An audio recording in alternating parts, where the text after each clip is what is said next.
থেকে ব্রহ্মাণ্ডের মালিক আজকে কৃষ্ণ রূপে লীলা করছে মা যশোমতীর গৃহে, আর কর পেতে লবণে চাইছে, দাও না মা একটু লবণ, বড় ক্ষুধা লেগেছে মা। বাৎসল্যময়ী মা নন্দরানী বলেন, এই দুষ্ট গোপাল, তুই এমন করে লবণে চাইছিস, মনে হচ্ছে আমি কত কাল তোকে লবণী সেবা দিই না। লবণে আমি তোকে সেবা দিতে পারি বাবা, তবে শ্রীরামের বদলে শ্রবণ করেছি তুই নাকি গোষ্ঠী গিয়ে সুন্দর করে নৃত্য করিস।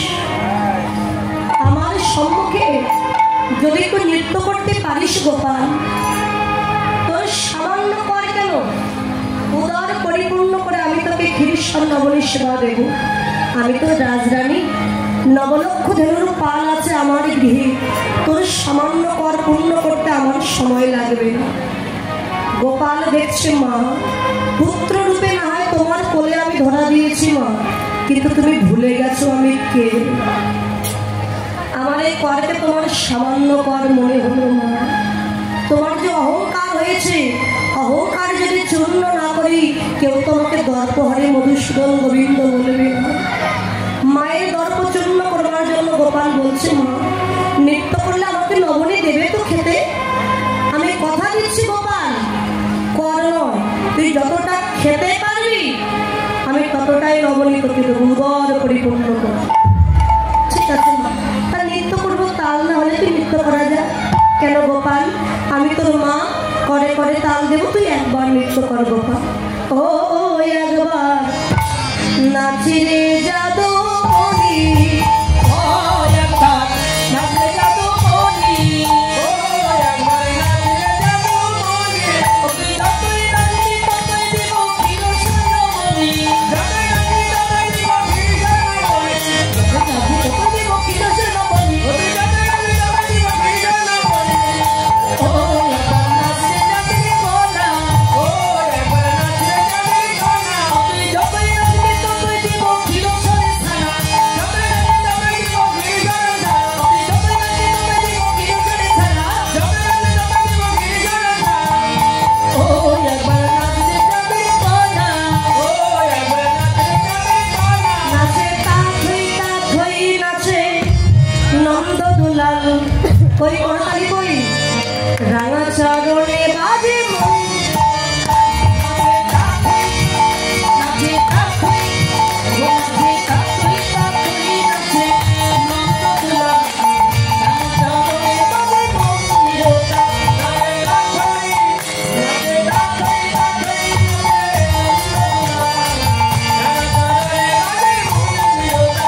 আরে ত্রিভঙ্গ মুরারি হয়ে বামে চূড়া হেলাই, ত্রিভঙ্গ মুরারি হয়ে বামে চূড়া হেলাই, ত্রিভঙ্গ মুরারি হয়ে বামে চূড়া হেলাই, বৃন্দাবনে লীলা করে মদন গোপাল, নাচে তা থই নাচে তা থই নাচে তা থই নাচে নন্দ দুলাল, রাঙা চরণে বাজে মন, নিরোটা নাচে তা থই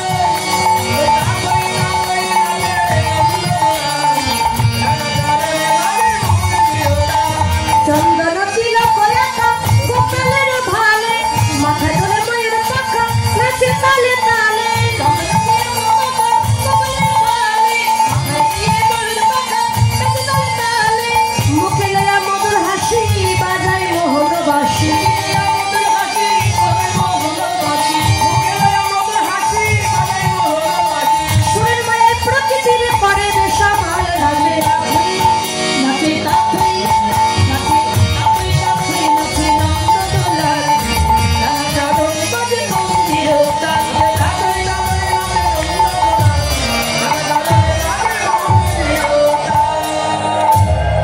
নৃত্য সমর্পণ করে কৃষ্ণ গোপাল যখন দাঁড়িয়েছে, মা যশোমতী গিয়ে বাহু প্রসার করে গোপালকে কোলে নিয়েছে। দেখবেন মা, সন্তান যখন প্রথম মা বলা শেখে কিংবা বাবা বলতে শেখে, প্রথমে হাঁটতে শেখে, তখন পিতামাতার খুব আনন্দ হয় না বাবা? আজকে মা গোপালের নৃত্য আজকে সর্বপ্রথম দেখেছেন, দেখে তো মায়ের কত আনন্দ হচ্ছে। গোপালকে কোলে নিয়ে আদর করছেন, বদনে চুম্বন দিচ্ছেন, কপালে দিচ্ছেন, সর্বাঙ্গে হাত বুলিয়ে দিচ্ছে। বা গোপাল খুব ভালো নৃত্য করেছিস বাবা। তা কোলে নিয়ে আদর করছে আর গোপাল মনে মনে বলছে, মা যতই আমাকে আদর করো, আমাকে চুম্বন দাও, আমি কিন্তু ভুলিনি। আমায় কি কথা দিয়েছিলে তুমি? ও এবার দাও মায় আমায় নবনী দাও, দাও মায় আমায় নবনী দাও, বলি দাও মায় আমায় নবনী দাও।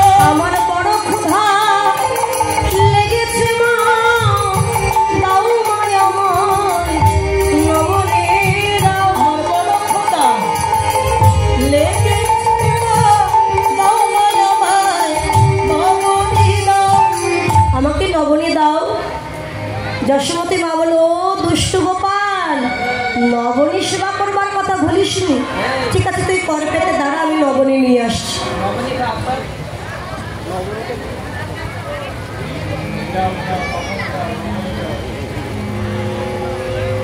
যশোমতী মা এক ভণ্ড নবনী নিয়ে এসে গোপালের করে ঢেলে দিয়ে,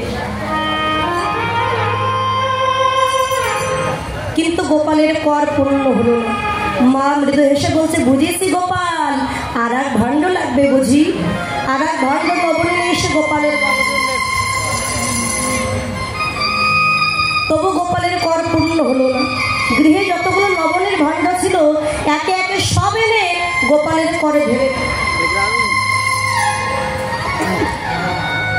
কিন্তু গোপালের কর আর পূর্ণ হলো না। বাবা, সন্তানের যদি অমঙ্গল হয় আগে জানতে পারে কে গো? মা জানতে পারে। মায়ের মতো মা। তবে আপনারা বলেন মায়ের মতো মা মানে? মা তো মাই, তবে সেই মা কখনো সন্তানের ব্যথা বোঝে না যে মা সন্তান ফেলে চলে যায়, অন্যের হাত ধরে যে চলে যায়। সন্তানকে রেখে সে মা কি কখনো বুঝবে সন্তানের ব্যথা বেরোনো? বুঝবে না। মা বড় মধুর ডাক, মা বলতে সুধা ঝরে, মা বলতে সুধা খরে, মা বড় অমৃতের সমান, ডাকলে জোড়ায় আইসে পড়ে। মা যদি মারা যায়, মায়ের আত্মা যদি শ্মশানের মাটিতেও বাঁধা থাকে, শ্মশানের মাটি থেকে কেঁদে বলে, গোবিন্দ আমার বাছার যেন মঙ্গল হয়। সন্তান যত দুঃখ কষ্ট মাকে দিক না কেন, সন্তান যখন জন্ম নেয় শীতের রাত্রে, দেখবে মলমূত্র ত্যাগ করে দেয় শীতের সময়, মা তখন ভিজা জায়গায় নিজে থেকে ভিজা কাপড় পরে থাকে, সন্তানকে শুকনো জায়গায় রেখে দেয় যেন আমার সন্তানের কোনো ক্ষতি না হয়। সন্তান যদি দুঃখ কষ্ট মাকে দেয়, মা বারবার বলে, হে গোবিন্দ এই জ্বালা যন্ত্রণা আমি সহ্য করতে পারছি না, তুমি আমার মৃত্যু দাও। বারবার বলে, আমার কেন মৃত্যু হয় না, আমার কেন মৃত্যু হয় না। কিন্তু যে সন্তান এত দুঃখ কষ্ট দিচ্ছে, মা একবার মনের ভুলেও বলে না, গোবিন্দ আমার সন্তান আমাকে এত দুঃখ কষ্ট দিচ্ছে, ওর কেন মরণ হয় না। এটা কোনো মা বলে? কেউ বলবে না। আমার কেন মরণ হয় না এটা বলতে পারে, কিন্তু সন্তানের মরণ কেন হয় না এটা কোনো মা বলবে না। যখন কর পূর্ণ করতে পারলেন না যশোমতী মা, মনে পড়ে গেল সেদিনের কথা, যেদিন কৃষ্ণ গোপাল মৃত্তিকা ভক্ষণ করেছিলেন, মাটি খেয়েছিলেন। যশোমতী মা বলেছিলেন, দুষ্টু আমার গৃহে এত ক্ষীরেশ্বর নবনী থাকতে তুই কিনা মাটি খেয়েছিস, হা কর বলছি। সেদিন গোপাল হা করে যশোমতী মাকে বিশ্বনেত্রী ব্রহ্মাণ্ড দেখিয়েছিল। সেই কথা মনে পড়ে যে যশোমতী মা মন্দিরের নারায়ণের চরণ ধরে কাঁদছেন, নারায়ণ আমার গোপালের আবার কি নতুন কোনো অমঙ্গল হলো? কেন আমার গোপালের কর পূর্ণ হলো না? কেননা এইটুকু শিশু, এইটুকু তার কর, এত নবনী দিলাম কিছুতেই কর পরিপূর্ণ হলো না। আমার গোপাল যদি কোনো অন্যায় অপরাধ করে থাকে তোমার চরণে, তার সাজা তুমি আমাকে দাও প্রভু, কিন্তু আমার গোপালকে দিও না। গোপাল ছাড়া মা বলে ডাকার মতো যে আমার আর কেউ নাই জগতে। সন্তান হারানোর কত ব্যথা বেদনা এটা সবাই বোঝে না, বোঝে কে? একমাত্র যিনি হারিয়েছেন সন্তান, একমাত্র তিনি বুঝতে পারে। সন্তানের যেন কোনো বিপদ না হয় নারায়ণ। কাছের মায়ের নয়নের জলে নারায়ণের চরণ ধৌত হয়ে যাচ্ছে। নারায়ণ তো গোপাল, সেই নয়ন জল নারায়ণের চরণ হয়ে গোপালের চরণে গিয়ে পড়েছে। ভগবান দেখলেন আমি দুটি বস্তু সইতে পারি না, প্রথমত ভক্তের নয়ন জল, দ্বিতীয়ত ভক্তের অহংকার। আমার ভক্ত মা যশোমতী অহংকার চূর্ণ হয়ে গিয়ে নয়নের জলে নারায়ণের চরণ ধৌত করে দিয়েছে, তাহলে আমার মায়ের অহংকার চূর্ণ হয়ে গেল। এবার আমার মাকে কৃপা করতে হবে। পশ্চাৎ থেকে গোপাল এসে মায়ের কণ্ঠ জড়িয়ে ধরেছে। মা কাঁদছো কেন? মা কেঁদো না মা, চেয়ে দেখো আমার কর পূর্ণ হয়ে গেছে, তুমি যা দিয়েছ তাতেই আমার কর পূর্ণ হয়ে গেল। মা কি দিয়েছে মা? যে গোপালের কর আজকে পূর্ণ হয়ে গেল। ক্ষীরস্বর নবনীতে ভক্তের নয়ন জলে কর পূর্ণ হলো, নয়ন জলে কর পূর্ণ হলো, ভক্তের নয়ন জলে কর পূর্ণ হলো। বলিয়ারা পূর্ণ থাকিবে কেনে, ভক্তের নয়ন জলে কর পূর্ণ হলো। বলয়ারা পূর্ণ থাকিবে কেনে, ভক্তের নয়ন জলে কর পূর্ণ হলো। নয়ন জলে কর পূর্ণ হয়ে গেছে। যশোমতী মা তবু চিনতে পারল না গোপালে। গোপাল কোলে নিয়ে গোপালকে আদর করছে। এদিকে গোষ্ঠের বেলা হয়েছে, জানি এক শাখা এসেছে গোপালকে নিয়ে যেতে বা কানাইকে নিয়ে যেতে। কোন শাখা? দেখো শ্রীরাম যা ইয়া কহে নন্দেরি নন্দনা, শ্রীরাম যা ইয়া কহে নন্দেরি নন্দনা। আর বুঝিতে না পারি কানা তোহারি মন,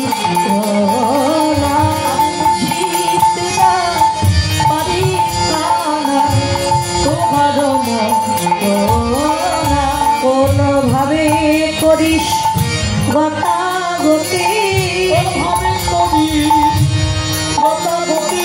বলকে বুঝিবে তোর রীতির নীতি, কোনভাবে করিস গতাগতি, বুঝিবে তোর রীতির নীতি, কোনভাবে করিস গতাগতি। বুঝিবে না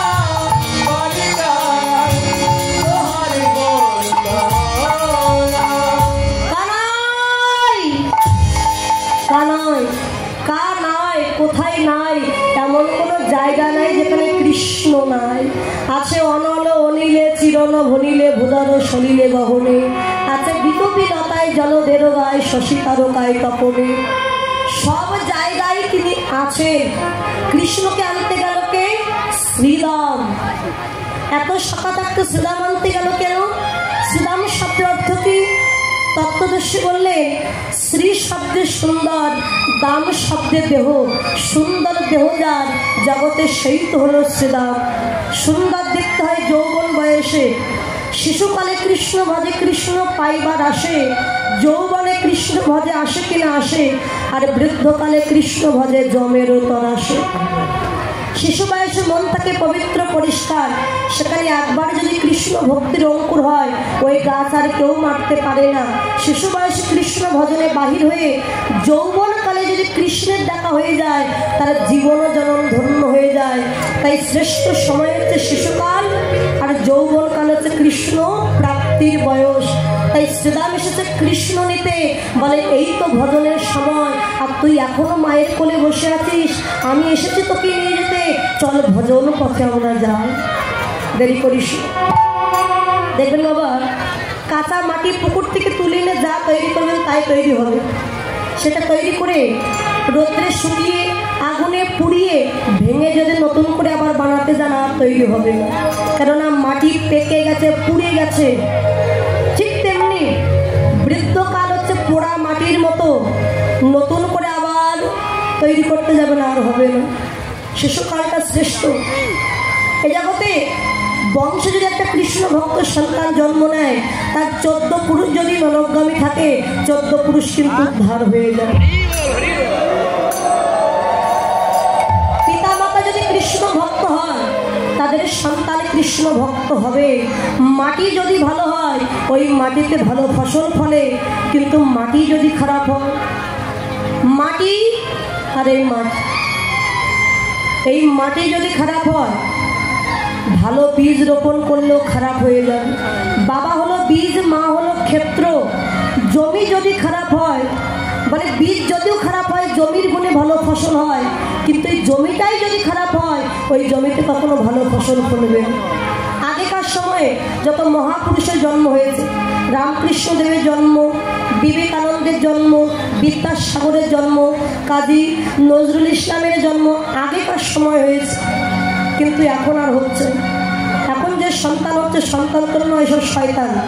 একটু বড় হলে বাবা মার গলা ধাক্কা দিয়ে বৃদ্ধাশ্রমে রেখে আসছে। এখন মহাপুরুষের জন্ম হচ্ছে না কেন? তাহলে কি মহাপুরুষের আত্মা বেঁচে নয়? আত্মার কখনো ধ্বংস হয় না। গীতাই বললেন, জীর্ণ বসন্তে যে জীব যেমন নতুন বসন করে ধারণ। বস্ত্র যখন পুরাতন হয়ে যায়, আমরা পুরাতন বস্ত্র ছেড়ে নতুন বস্ত্র অঙ্গে ধারণ করি। ঠিক তেমনি দেহ যখন পুরাতন হয়ে যায়, আত্মা পুরাতন দেহ ছেড়ে নতুন দেহে প্রবেশ করে। তাই আত্মার ধ্বংস না, ধ্বংস আছে দেহে। মহাপুরুষের আত্মা আজও বেঁচে আছে, তবে জন্ম নিচ্ছে না কেন পৃথিবীতে? তার কারণটা কি? দেখুন মা, আকাশে যখন এরোপ্লেন ওড়ে, প্লেন যখন ওড়ে, যেখানে সেখানে কি প্লেন নামে? নামে না। কোথায় নামে? এয়ারপোর্ট, নির্দিষ্ট জায়গা আছে। যতক্ষণ সিগন্যাল না পাবে আকাশেই প্লেন ঘোরাঘুরি করবেন, নামবে আর না। তত্ত্বদর্শী বললে মহাপুরুষের আত্মাগুলি ওই প্লেনের মতো চতুর্দিকে ঘোরাঘুরি করছে। আত্মাগুলি যে নামবে, সেই ভালো এয়ারপোর্ট এখন আর খুঁজে পাচ্ছে না, মানে মাতৃগর্ভটা এখন আর খুঁজে পাচ্ছে না। তাহলে সন্তান জন্ম নেবে কি করে? গর্ভে সন্তান থাকাকালীন মায়ের কর্তব্য, দায়িত্ব কৃষ্ণ নাম শ্রবণ করা, হরি নাম শ্রবণ করা, ভগবত পাঠ করা, গীতা পাঠ করা, গীতা পাঠ শ্রবণ করা, সাধু গুরু বৈষ্ণবের চরণ ধুলি অঙ্গে মাখা। কিন্তু এখনো সেটা আর করছে না। এখন মায়ের গর্ভে সন্তান গেলে কি করে? মা ঘন ঘন ফুচকা খায়, আর যে ফুচকা খায় ফুচকে জন্ম নেয়, তাই না? সন্তান গর্ভে থাকাকালীন মা তখন গেলে ওঠা যাবে না, নড়া যাবে না, শুয়ে বসে শুধু সিরিয়াল দেখবে। ওই যে সিরিয়াল দেখতে দেখতে সন্তানের জন্ম হবে, সেই সন্তান জন্ম নিয়ে সিরিয়াল দেখবে, ও কৃষ্ণ ভক্ত হতে পারবে না। সন্তানকে 7 মাসে, মায়ের 7 মাসে শাক খাওয়ানোর নিয়ম আছে না মা? 8 মাসে নয়, 6 মাসে নয়, 7 মাসে। কেন? 7 মাসে বিজ্ঞানী বললেন 7 মাসে সন্তানের স্মৃতিশক্তি এবং স্মৃতিশক্তি খোলে। এই সময় মা যা শ্রবণ করবে, সন্তান তাই শ্রবণ করবে, মা যা সেবা করবে, সন্তান তাই সেবা করবে। তাই 7 মাসে শাক খাওয়ানোর নিয়ম। বাড়িতে কোনো বৈষ্ণব নিয়ে আসুন, সাধুগুরু বৈষ্ণবের বদলে কৃষ্ণ নাম হরিনাম সেবন করুন, মহাপ্রসাদ সেবা করুন। আর আমরা কি করি? ওটা বাদ দিয়ে কে কত বড় মাছ নিয়ে আসতে পারে সাধে, মাছ মাংস খাইয়ে তার মেয়েকে শাক দেয়, শাক খাওয়ায়। তাহলে ওই সন্তান কত মাছ মাংস খেয়ে মায়ের গর্ভ থেকে জন্ম নিত, জীবনে কৃষ্ণ নাম শ্রবণ করেনি মায়ের গর্ভে, তাহলে কি কৃষ্ণ ভক্ত হবে? প্রহ্লাদ মায়ের গর্ভে যখন ছিলেন 5000 বৎসর, সে 5000 বৎসর ধরে কৃষ্ণ নাম শ্রবণ করেছিলেন মায়ের গর্ভে।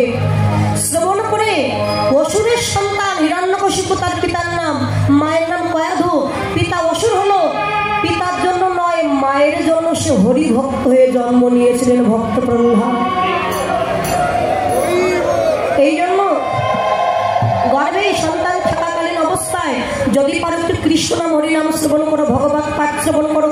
আর যদি বলো না আমার কষ্ট হচ্ছে, আমি কীর্তনে যাবো কি করে, কি করে কৃষ্ণ নাম শ্রবণ করবো, ঠিক আছে, এখন তো মোবাইলে সব ইউটিউবে কীর্তন হয়েছে, ইউটিউবে আপনারা কৃষ্ণ নাম শ্রবণ করুন, হরিনাম শ্রবণ করুন, ভাগবত পাঠ শ্রবণ করুন, ইউটিউবের মাধ্যমে আপনারা কানে শ্রবণ করুন, তাতেও কৃপা হবে। আন কথা কুকথা না শ্রবণ করে কৃষ্ণ কথা শ্রবণ করুন, তাহলে ওই সন্তান অবশ্যই কৃষ্ণ ভক্ত হবেই হবে।